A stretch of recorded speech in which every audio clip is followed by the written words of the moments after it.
નમસ્કાર દોસ્તો. નમસ્કાર. તમે જેમ આ ખુરશી પર બેસીને હમણાં પ્લાન જોયો છે એમ હું પણ એક વાર એક દિવસે જોયો અને જે મને બોલાયા એ મારા સગાબેન હતા.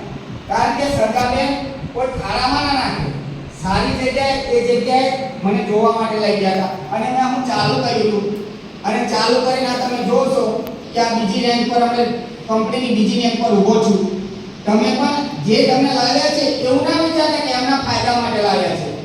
આ જે તમે અહીંયા ખુરશી પર બેઠા છે ને અહીંયા આવવા માટે તમે એવું ના વિચારતા કે બધા આવે. ભગવાનનો ઈશારો હોય એ જ અહીંયા આવે છે. અને તમે જે અહીંયા આવ્યા છો એ ભગવાનના ઈશારાને ઠોકર ના મારશો અને ચાલુ કરો અને બધા આપણે ભેગા મળીને આગળ વધીએ અને એક મિનિટ એક વાત કહેવા માંગુ છું. दोस्तों वो दिन भी आएगा, दोस्तों वो दिन भी आएगा, समंदर है अगर किनारा भी आएगा. जिंदगी की परेशानी से हार मत जाना है दोस्तों, कि जिंदगी की परेशानी से हार मत जाना है